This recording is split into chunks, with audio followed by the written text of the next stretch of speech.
est une bombe qui va éradiquer, nous l'espérons, le paludisme de la surface de la Terre.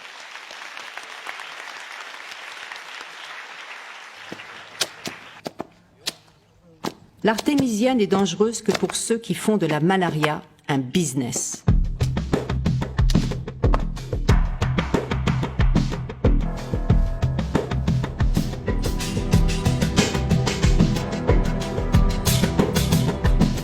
C'est très important, c'est urgent, parce que les populations, chaque année, nous perdons des millions d'enfants.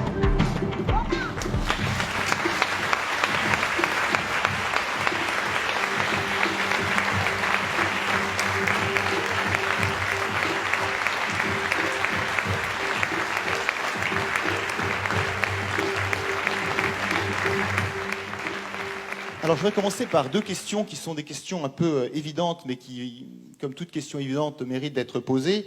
La première, c'est tout ce qui tourne autour des questions de résistance à l'artémisinine. Vous dites que l'artémisia est efficace, et on a vu que l'OMS le dit aussi, et pourtant il déconseille son utilisation pour des raisons de résistance du plasmodium à l'artémisinine. Alors pourquoi est-ce que vous craignez pas d'induire cette résistance de l'artémisinine en faisant boire de la tisane à des patients? Et je voudrais poser cette question peut-être au docteur Diallo. La tisane s'inscrit dans le cadre d'une polythérapie. Et toutes les maladies, dans l'histoire, nous avons vu que la tuberculose, les cancers ont été traités dans le passé par justement des polythérapies. Et c'est ce qui explique un peu le fait qu'aujourd'hui, nous sommes là et nous défendons cette polythérapie. Parce que la tisane, ce n'est pas une molécule, c'est plusieurs molécules actives qu'on retrouve dans cette tisane. Donc, ne perdons pas du temps, allons vers cette polythérapie. Cette polythérapie qui est entièrement retrouvée dans le cadre de l'utilisation de cette tisane. Pierre Lugine, par rapport à cette polythérapie, qu'est-ce que vous pouvez nous dire effectivement en tant que chimiste? Quel est l'effet aussi pour compléter effectivement le professeur Diallo? Je crois que le film de Bernard a tout dit. Personne n'a encore vu une seule résistance à la tisane. Et si quelqu'un en trouve une, il peut venir à Luxembourg donner une conférence sur le sujet. On lui payera le voyage. Je ne peux pas dire plus. Je voudrais quand même dire un mot supplémentaire à ce sujet, plutôt comme scientifique aussi. Ça fait 10 ans qu'on se bat à Luxembourg. Parfois un peu seul, et maintenant de se voir ici à Paris, dans cette salle, avec tant d'amis qui ont rejoint cet effort, c'est très émotionnel. Merci. Merci. Alors, une question qu'on peut se poser, c'est une plante très efficace, elle est utilisée depuis très longtemps, mais alors pourquoi est-ce qu'elle n'est pas partout répandue? En fait, il y a deux espèces d'abord, donc Artemisia annua et puis Artemisia afra. Artemisia annua est originaire du nord de la Chine. Puis elle s'est diffusée naturellement dans les zones tempérées du monde. Mais en région tropicale, elle n'est pas adaptée. Donc il a fallu beaucoup de travail pour identifier des variétés qui peuvent pousser dans ces climats tropicaux. L'autre plante, Artemisia afra, elle donc, est originaire d'Afrique, mais elle est adaptée à des climats plutôt méditerranéens ou tropicaux d'altitude. Donc on la trouve naturellement, elle est utilisée par les guérisseurs depuis la pointe de l'Afrique jusqu'en Éthiopie. Donc toute l'Afrique de l'Est, on utilise déjà l'Artemisia afra. Mais pour la cultiver dans des zones plus chaudes, plus basses, etc., il y a également du travail pour l'adapter. Alors on a compris effectivement que l'artémisia était une histoire aussi importante pour des agriculteurs, puisque c'est les agriculteurs qui vont effectivement semer, récolter, etc. Et donc j'ai compris que les maisons de l'artémisia étaient des lieux où on apprenait aussi en formation à des agriculteurs. Et peut-être Lucille, quelques mots là-dessus? Oui, vous avez vu dans le film, les graines sont minuscules, donc elles se passent assez difficilement de main en main. La culture est exigeante, elle demande du compost, elle demande des soins. Donc on ne peut pas jeter les graines et laisser pousser. En fait, c'est une des raisons aussi pour lesquelles il n'y a pas d'artémisia partout en Afrique ou dans les zones impaludées. Donc l'idée en fait a germé petit à petit avec la vie de l'association qui a été vraiment de fonder des sortes de centres de formation qu'on appelle aujourd'hui des maisons de l'artémisia, des véritables pôles de compétences où on réunit des agriculteurs, des agronomes, des facs si on peut, des médecins autour, des pharmaciens et qui permettent de donner ces formations à des agriculteurs qui viennent ou des gens qui viennent de villages plus lointains et qui repartent ainsi avec des semences, une formation et qui peuvent ainsi rendre leur village autonome. Le but vraiment de notre maison de l'Artémisia, c'est de pouvoir rendre l'autonomie médicale, la santé en particulier avec la malaria, grâce à l'artémisia et grâce à cette culture. Produire de l'artémisia dans les maisons de l'artémisia pour pouvoir vendre un petit peu de tisane et rentrer petit à petit dans leur fonds, c'est hyper important pour nous que les maisons de l'artémisia, au bout de 2 ans à peu près, deviennent autonomes. Donc elles font de l'artémisia, en même temps elles peuvent démontrer comment ça se cultive, elles font de la production de semences, donc grâce à Guy, on a des semences maintenant qui sont à peu près adaptées partout, pas tout à fait mais presque, et il y a encore du travail à faire bien entendu.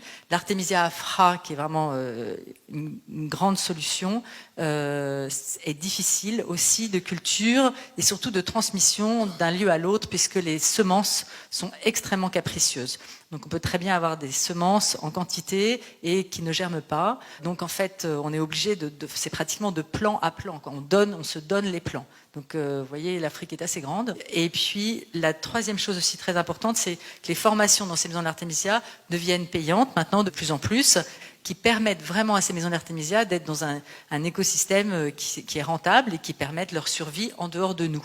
Parce que finalement, nous, qu'est-ce qu'on est? En fait, on est des Kickstarter, on les aide à se monter pour qu'ensuite elles puissent vraiment remplir leur fonction d'essaimage de ces cultures.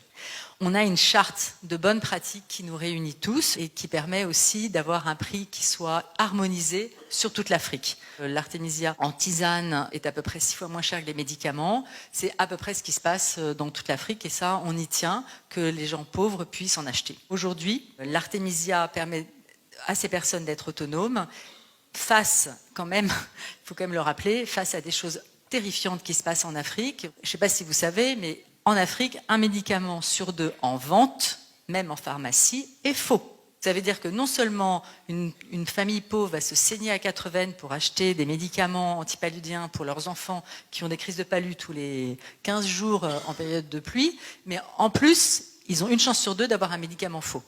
Donc c'est quand même un scandale absolu. C'est vrai que cette tisane, s'ils pouvaient avoir ça dans leur jardin ou l'acheter dans la pharmacie d'à côté, c'est quand même autre chose. Aujourd'hui, on a un défi qui est immense, qui est d'avoir des maisons de l'artémisia dans tous les pays impaludés.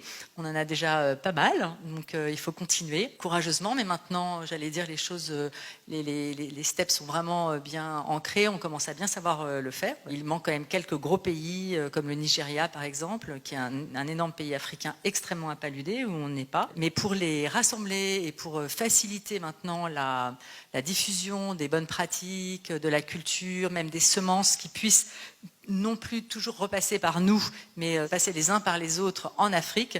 En fait, on a besoin d'un énorme site internet qu'on appelle un site web ressources, avec dedans tous les tutoriels, que les gens puissent cliquer sur leur pays et voir où est-ce qu'ils peuvent aller acheter de l'artémisia, ou se former, etc., etc. C'est un énorme défi parce que c'est beaucoup de travail et beaucoup d'argent. On a besoin de fonds pour fonctionner, même si les gens deviennent autonomes au bout d'1 ou 2 ans, on a quand même besoin à chaque fois de remettre des puits, d'aider d'y aller, de former, etc., etc. Et pour ça, vraiment, on a besoin de fonds. Quand je parlais aussi dans le film de la générosité, je voudrais vraiment solennellement remercier, certains sont ici, de la générosité immense dont on a bénéficié depuis le début de cette aventure. J'étais extrêmement émue la première fois où j'ai vu le film, où j'ai vu en fait ce qu'on avait semé il y a 2 ou 3 ans avoir pris une ampleur assez considérable. Donc ça va vite, ça se fait, et je vous en remercie du fond du cœur. Nous avons 2 micros qui vont vous être proposés, donc n'hésitez pas à lever la main. Voilà, il y a des personnes là-haut. Hop, hop, hop. Bonsoir et puis merci pour ce beau documentaire. Moi, la question qui me vient, c'est que bon, j'ai voyagé un petit peu et puis je me suis souvent posé la question de la prévention. Et quand je cherche des informations sur le net, j'ai vraiment beaucoup de mal à en trouver. Donc j'ai bien compris l'histoire des lobbies, etc., qui freinent la chose. Mais comme on peut trouver tout sur Internet, je me demandais pourquoi il y avait ce frein-là. Lucille, peut-être? En fait, on est resté caché pendant 5 ans pour permettre en fait de répandre les graines dans tous les pays. Donc là, même si les lobbies pharma veulent arrêter l'histoire, c'est fini en fait. Il y a des plantes partout, il y a les bonnes semences partout, qui sont dans les mains de personnes qui ont une vraie éthique. Donc voilà, ça a été en fait une stratégie qui a été adoptée il y a 3 ans exactement et qui porte ses fruits aujourd'hui. Et un grand site internet viendra donc dans quelques mois avec absolument toute la bibliographie. Vous allez pouvoir donc vous plonger dans les 2000 pages, et bon courage, de bibliographie sur l'artémisia. Et vous allez avoir, vous aurez tout en fait. Tous les datas seront en ligne. Voilà. J'interviens en tant que médecin africaine de Centrafrique, ayant travaillé sur le terrain. Peut-être en réponse à la question qui a été posée, quelle est la prophylaxie à pouvoir prendre lorsqu'on se rend en Afrique? C'est une question, effectivement, pour laquelle il y a très peu de bonnes réponses.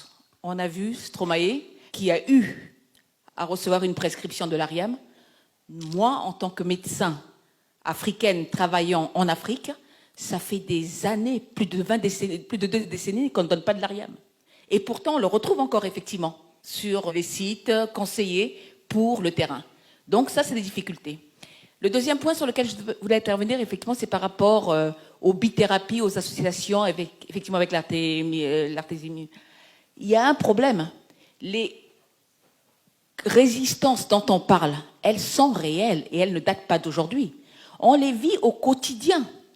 Ce qui fait que lorsqu'on prescrit un traitement antipaludéen à quelqu'un, il faut être sûr de revérifier la charge parasitaire après pour pouvoir voir, on appelle la densité parasitaire, pour vérifier que le parasite a bien été éliminé. Mais le problème, c'est qu'on peut avoir 2, 3, 4 traitements qu'on donne de suite pour pouvoir être sûr d'éradiquer le parasite, avec des coûts énormes, comme disait Lucille, et on se retrouve avec des familles qui ont très peu d'argent et qui sont en train de payer 15, 20 euros par personne, par traitement. Le paludisme est un problème réel dans nos pays d'Afrique. Moi, je suis donc d'Afrique centrale, c'est le falciparum. Le falciparum, c'est la première maladie. Quand vous avez 30 personnes en consultation dans la journée, les 3/4, c'est du palu. Mais c'est vraiment la première maladie avec des problèmes d'absentéisme chez les enfants, mais également chez les adultes. Donc, un coût sur l'économie, sur toute la santé et sur toute la chaîne. Donc, vraiment, je pense que là, ça va être quelque chose qui va pouvoir révolutionner nos pays, la santé. Les pharmacies, on n'en a pas tant que ça. Dans les villages, les gens sont obligés de faire des dizaines et des dizaines de kilomètres pour avoir accès à un médecin, à une pharmacie. Et comme Lucille, je rêve de pouvoir avoir un jour dans les villages, au coin de la maison, un pied d'annua ou d'autre chose qui permettrait effectivement d'avoir de la tisane et de soigner ce fléau qui en est un, mais au quotidien qu'on vit. Merci beaucoup. C'est un témoignage. Une réaction ou on passe à une prochaine question? Je voulais poser la question suivante. En fait, en regardant le film, la question de la publication scientifique a été apportée. Mais je n'ai pas très bien compris pourquoi est-ce que finalement ça n'a pas pu aller au bout et c'est quoi les espoirs que vous arriviez à publier dans une revue scientifique indiscutable? Il y a eu vraiment une campagne de mise en désordre, on va dire, de l'étude. Donc ça a été assez long en fait pour réussir à sortir quelque chose de médicalement viable, on va dire, pour qu'on puisse faire une publication. Donc la publication est pour les mois prochains. Les publications, parce qu'en fait il y a 5 études derrière, donc voilà, on y travaille d'arrache-pied parce que c'est super important.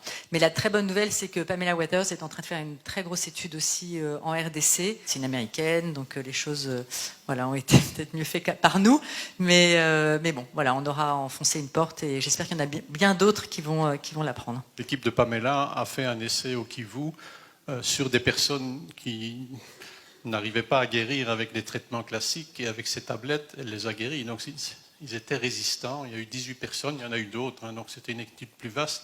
Elle est en train de faire une autre étude avec 600 patients, je pense. Donc Voilà, comme a dit Lucille, on est en phase, on termine la rédaction de ces publications, donc on arrive au bout. Nous avons un dossier, au moins 30 publications scientifiques faites par des Africains, des Palestiniens, des Sud-Américains, contre des maladies comme la leishmaniose, contre l'ulcère de Buruli. Donc nous avons un dossier de publications scientifiques qui vous est accessible. Donc vous pouvez avoir une vaste documentation d'articles scientifiques sur ce sujet.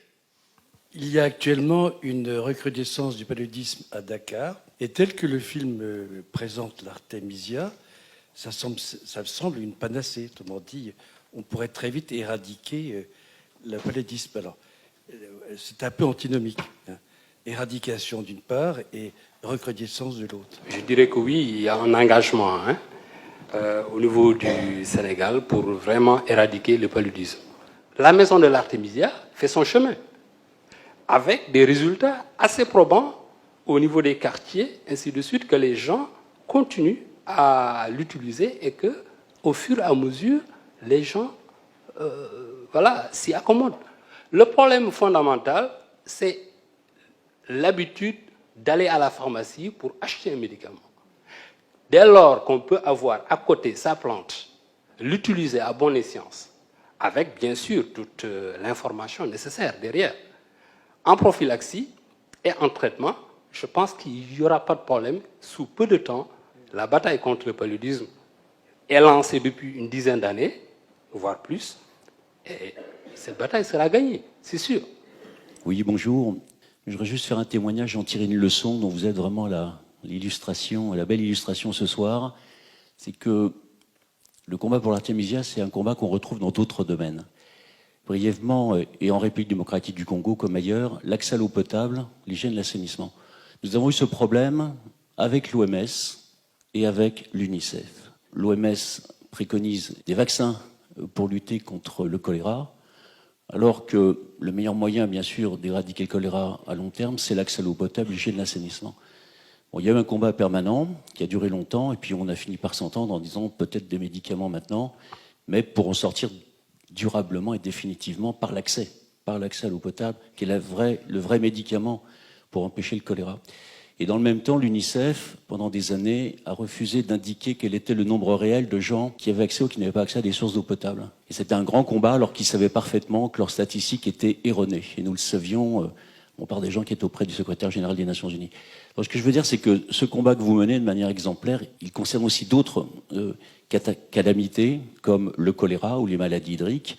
Et on pourrait même aussi citer les Nations Unies qui ont mis tellement longtemps à reconnaître qu'elles étaient responsables de l'introduction du choléra en Haïti après le tremblement de terre de janvier 2010. Involontairement, certes, mais ils n'ont pas voulu reconnaître, alors que ça a été prouvé par le professeur Pierrot. Donc, ce que je voudrais dire simplement, c'est que c'est grâce, sans parler même d'Ebola et du rôle d'MSF, qui a été à la hauteur, alors que l'OMS ne l'a pas été, ils étaient aux abonnés absents. Donc, le combat que vous menez, d'autres le mènent dans d'autres domaines, et c'est grâce à des gens comme vous, et on doit vous applaudir, que les choses vont progresser, parce que il y a toujours des intérêts politiques, privés et autres, qui font qu'il y a des obstacles. Et ces obstacles, il faut les surmonter, mais voilà, c'est la foi qui soulève les montagnes, vous l'avez, et c'est un bel exemple de ce qu'il faut faire, et on peut tous le faire autour de nous. Merci, en tout cas.